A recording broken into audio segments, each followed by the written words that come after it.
মৃত্যুর দুয়ারে দাঁড়িয়ে স্বপ্নগুলো যায় হারিয়ে, মিথ্যার আবরণে ছুঁয়ে গেছে মন।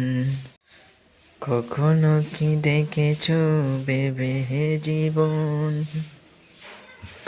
কত যে আধারে লুকিয়ে আছে অবিরত স্বপ্নগুলো। কখনো কি দেখেছো স্রষ্টার কাছে নিয়তির শেষ অবিরায়।